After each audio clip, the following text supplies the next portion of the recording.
Hello friends, and defence അക്കാഡമിയുടെ പുതിയൊരു video സെക്ഷനിലേക്ക് ഏവർക്കും സ്വാഗതം. ഇന്ത്യൻ ആർമിയുടെ റിക്രൂട്ട്മെന്റ് റാലിക്ക് തയ്യാറെടുക്കുന്നവരാണോ നിങ്ങൾ? എന്തുകൊണ്ടാണ് കേരളത്തിലെ ഉദ്യോഗാർത്ഥികളിൽ കുറച്ചുപേരെങ്കിലും റാലി ഗ്രൗണ്ടിൽ വെച്ച് പുറത്താകുന്നതിന്റെ യഥാർത്ഥ കാരണം നിങ്ങൾക്കറിയാമോ? എന്തായിരിക്കും ആ ഒരു യഥാർത്ഥ കാരണം എന്ന് പറയുന്നത്? ചിലപ്പോൾ തെറ്റായ ഒരു ഡോക്യുമെന്റ് അല്ലെങ്കിൽ നിങ്ങളുടെ അശ്രദ്ധ, ഈ ഒരൊറ്റ കാര്യം മതി നിങ്ങൾ റാലി ഗ്രൗണ്ടിൽ വെച്ച് പുറത്താകാൻ. അപ്പോൾ എന്തൊക്കെ കാര്യങ്ങളാണ് കേരളത്തിൽ നിന്ന് റാലി അറ്റൻഡ് ചെയ്യാൻ പോകുന്ന നിങ്ങൾ ശ്രദ്ധിക്കേണ്ടത്? എന്തൊക്കെ ഡോക്യുമെന്റ്സ് ആയിരിക്കണം നിങ്ങൾ കൊണ്ടുപോകേണ്ടത്? അതുപോലെ തന്നെ റിക്രൂട്ട്മെന്റ് പ്രോസസ്സ് എങ്ങനെയായിരിക്കും തുടങ്ങിയ കാര്യങ്ങളാണ് ഇന്നത്തെ ഈ ഒരു വീഡിയോയിലൂടെ നമ്മൾ ഡിസ്കസ് ചെയ്യാനായിട്ട് പോകുന്നത്. സോ വീഡിയോ അവസാനം വരെ കാണുക. ഡീറ്റെയിൽ ആയിട്ടുള്ള വീഡിയോ സെഷനിലേക്ക് നമുക്ക് പോകാം. ആദ്യമായി നമ്മൾ നോക്കാനായിട്ട് പോകുന്നത് നമ്മുടെ ഈ ഒരു റിക്രൂട്ട്മെന്റ് പ്രോസസ്സ് എന്ന് പറയുന്നത്, കേരളത്തിലെ റിക്രൂട്ട്മെന്റ് പ്രോസസ്സ് നടക്കുന്നത് സോൺ വൈസ് ആയിരിക്കും. അപ്പോൾ ഇന്ത്യൻ ആർമിയുടെ റിക്രൂട്ട്മെന്റ് കണ്ടക്ട് ചെയ്യുന്നത് ആർമി റിക്രൂട്ടിംഗ് ഓഫീസേഴ്സ് ആയിരിക്കും. കേരളത്തിൽ പ്രധാനമായും 2 റിക്രൂട്ടിംഗ് ഓഫീസേഴ്സ് ആണുള്ളത്. ആർമി റിക്രൂട്ടിംഗ് ഓഫീസ് ARO ഉണ്ട്, അതായത് ട്രിവാൻഡ്രം, അതുപോലെ തന്നെ ARO കാലിക്കറ്റ്. 2 ആർമി റിക്രൂട്ടിംഗ് ഓഫീസുകളാണ് നമ്മുടെ കേരളത്തിലെ റിക്രൂട്ടിംഗ് നടത്തുന്നത്.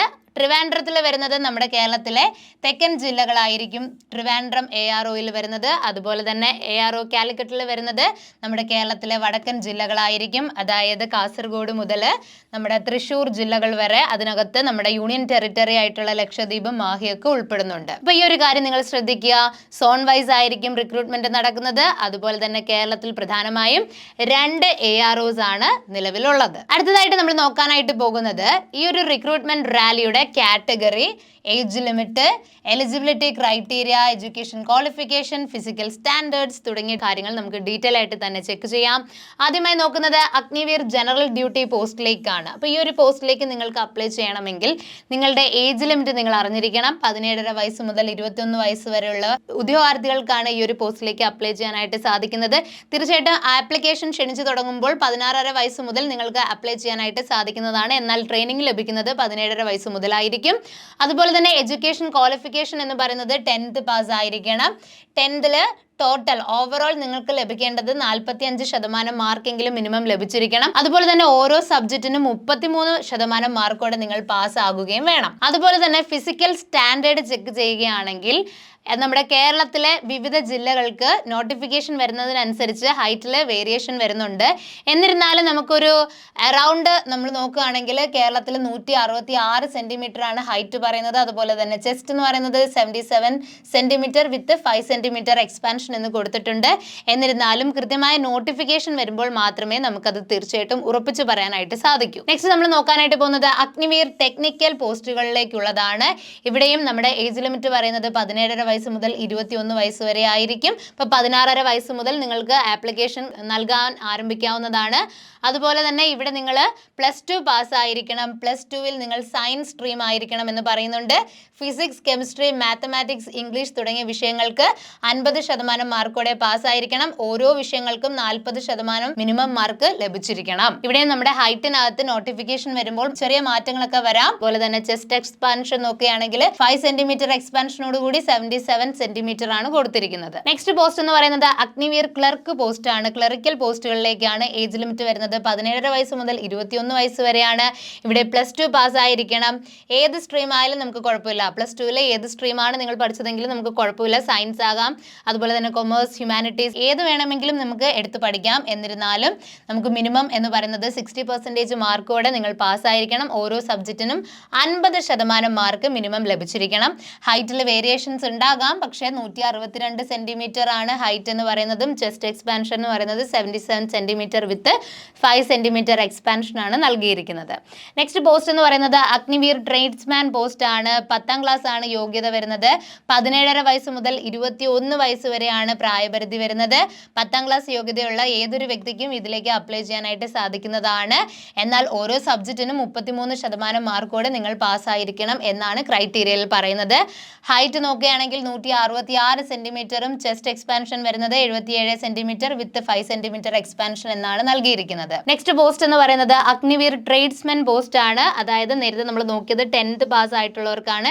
ഇവിടെ നമുക്ക് 8th പാസ് ആയിട്ടുള്ളവർക്കും നമുക്ക് അപ്ലൈ ചെയ്യാനായിട്ട് സാധിക്കുന്നതാണ്. ഇവിടെ ഇവിടെ ഏജ് ലിമിറ്റ് വരുന്നത് 17.5 വയസ്സ് മുതൽ 21 വയസ്സ് വരെയാണ്. 8th പാസ് ആയിട്ടുണ്ടെങ്കിൽ തീർച്ചയായിട്ടും നിങ്ങൾക്ക് ഇതിലേക്ക് അപ്ലൈ ചെയ്യാനായിട്ട് സാധിക്കും. 33% മാർക്കോടെ ഓരോ സബ്ജക്റ്റും പാസ് ആയിരിക്കണം എന്ന് മാത്രമാണ് ഇവിടെ പറഞ്ഞിരിക്കുന്നത്. ഹൈറ്റ് വെയിറ്റ് നോക്കുകയാണെങ്കിൽ 166 സെന്റിമീറ്റർ ആണ് ഹൈറ്റ് പറയുന്നത്. ചെസ്റ്റ് എക്സ്പാൻഷൻ നോക്കുകയാണെങ്കിൽ 77 സെന്റിമീറ്റർ വിത്ത് 5 സെന്റിമീറ്റർ എക്സ്പാൻഷൻ ആണ് നൽകിയിരിക്കുന്നത്. അപ്പോൾ ഈ ഒരു കാര്യം നിങ്ങൾ ചെക്ക് ചെയ്തതിന് ശേഷം വേണം നിങ്ങൾ ഇതിലേക്ക് ഏത് പോസ്റ്റിലേക്കാണ് അപ്ലൈ ചെയ്യാനായിട്ട് ആഗ്രഹിക്കുന്നത് എന്ന് കണ്ടെത്താനായിട്ട്. സോ തീർച്ചയായിട്ടും ഓരോ നോട്ടിഫിക്കേഷൻ വരുന്ന സമയത്ത് ഇന്ത്യൻ ആർമിയുടെ ഒഫീഷ്യൽ വെബ്സൈറ്റ് വഴിയായിരിക്കും നോട്ടിഫിക്കേഷൻസ് എല്ലാ വർഷവും വരുന്നത്. അപ്പോൾ ഓരോ നോട്ടിഫിക്കേഷൻസ് വരുന്ന സമയത്ത് ഈ പറയുന്ന ഏജ് ലിമിറ്റിലായാലും നമ്മുടെ ഹൈറ്റ്, വെയിറ്റ്, ചെസ്റ്റ് എക്സ്പാൻഷൻ തുടങ്ങിയ കാര്യങ്ങളിലും വേരിയേഷൻസ് വരാം. സോ നോട്ടിഫിക്കേഷൻ കൃത്യമായി മനസ്സിലാക്കിയതിന് ശേഷം മാത്രമേ നിങ്ങൾ ഈ ഒരു കാര്യത്തിൽ തീരുമാനമെടുക്കാനായിട്ട് പാടുള്ളൂ. നെക്സ്റ്റ് നമ്മൾ നോക്കാനായിട്ട് പോകുന്നത് പ്രധാനപ്പെട്ട ഒരു കാര്യമാണ്, അതായത് റിക്രൂട്ട്മെന്റ് പ്രോസസ്. അപ്പോൾ ഈ ഒരു റിക്രൂട്ട്മെന്റ് പ്രോസസ്സ് 2 ഘട്ടങ്ങളായിട്ടാണ് നടക്കുന്നത്.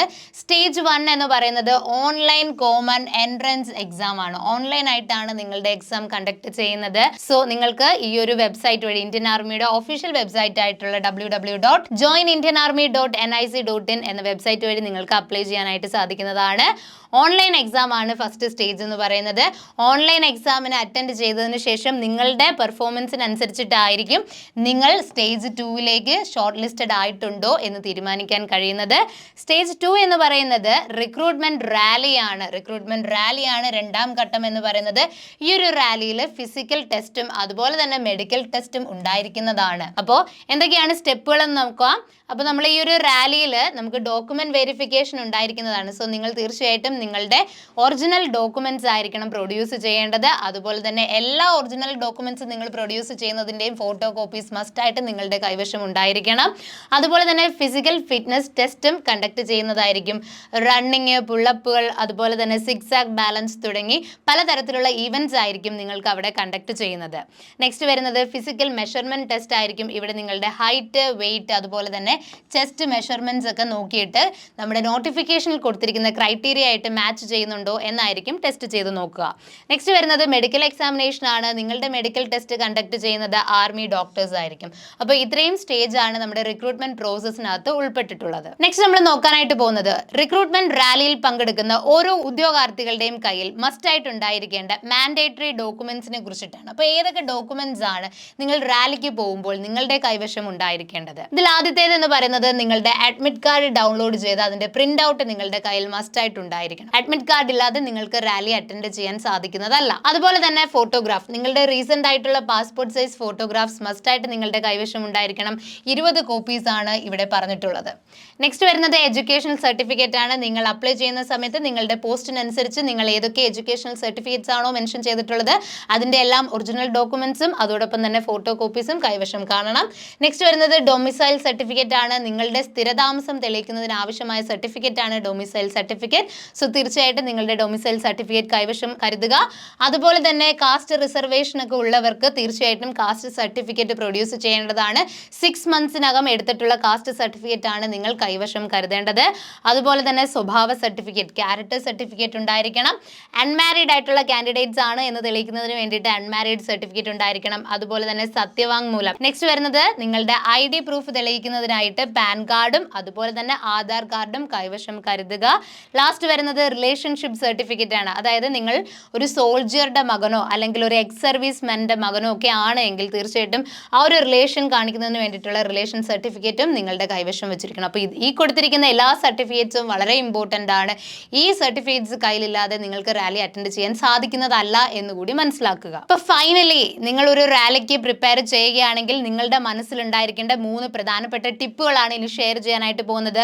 ഒന്നാമതായിട്ട് ഇന്ത്യൻ ആർമിയുടെ റിക്രൂട്ട്മെന്റ് റാലിക്ക് തയ്യാറെടുക്കുന്നവർ തീർച്ചയായിട്ടും ഇന്ത്യൻ ആർമിയുടെ ഒഫീഷ്യൽ വെബ്സൈറ്റ് ഇടയ്ക്കിടയ്ക്ക് ചെക്ക് ചെയ്യുക. അതുപോലെ തന്നെ കോമൺ എൻട്രൻസ് എക്സാമിനേഷന് വേണ്ടിയിട്ട് നല്ല വൃത്തിക്ക് തന്നെ പ്രിപ്പയർ ചെയ്യുക, ഹാർഡ് വർക്ക് ചെയ്യുക.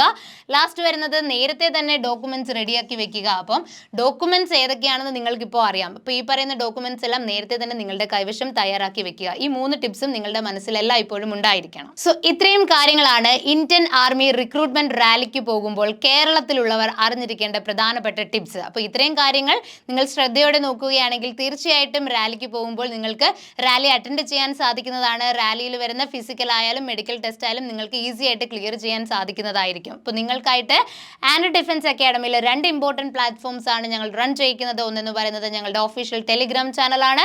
ആൻഡ്രൻ army navy SSC RRB academy എന്ന ടെലിഗ്രാം ചാനൽ വഴി നിങ്ങൾക്ക് ഇമ്പോർട്ടൻ്റ് ആയിട്ടുള്ള ലേറ്റസ്റ്റ് ആയിട്ടുള്ള അപ്ഡേറ്റ്സ്, അതുപോലെ തന്നെ മോക്ക് ടെസ്റ്റുകൾ ഫ്രീ ആയിട്ട് അറ്റൻഡ് ചെയ്യാനുള്ള സൗകര്യം തുടങ്ങി ഒട്ടനവധി ബെനിഫിറ്റ്സ് ആണ് ഈ ഒരു ചാനൽ വഴി ലഭിക്കുന്നത്. സോ തീർച്ചയായിട്ടും ഈ ഒരു ചാനൽ ഫോളോ ചെയ്യുക.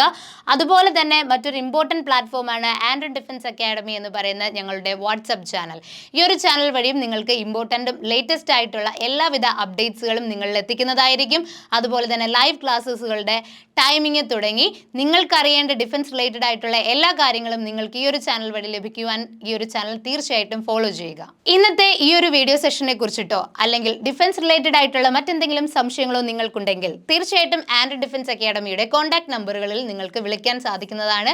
വിളിക്കുകയോ അല്ല എങ്കിൽ വാട്സാപ്പിൽ മെസ്സേജ് ആയിട്ടോ നിങ്ങളുടെ സംശയങ്ങൾ നിങ്ങൾക്ക് അറിയിക്കാനായിട്ട് സാധിക്കും. തീർച്ചയായിട്ടും നിങ്ങളുടെ സംശയങ്ങൾക്കുള്ള മറുപടിയും നിങ്ങൾക്ക് ലഭിക്കുന്നതായിരിക്കും. സോ ഇതുപോലുള്ള ഇൻഫോർമേറ്റീവ് വീഡിയോസ് നിങ്ങൾക്ക് ലഭിക്കാനായിട്ട് തീർച്ചയായിട്ടും ഈ ഒരു ചാനൽ നിങ്ങൾ സബ്സ്ക്രൈബ് ചെയ്യുക. വീഡിയോ ഇഷ്ടമായെങ്കിൽ ലൈക്ക് ചെയ്യുക. നിങ്ങളുടെ ഫ്രണ്ട്സിലേക്ക് നിങ്ങൾ ഈ ഒരു വീഡിയോ ഷെയർ ചെയ്യുക. ഇതുപോലെയുള്ള ഇൻഫോർമേറ്റീവ് വീഡിയോസുമായിട്ട് നമുക്ക് വീണ്ടും കണ്ടുമുട്ടാം. Thanks for watching.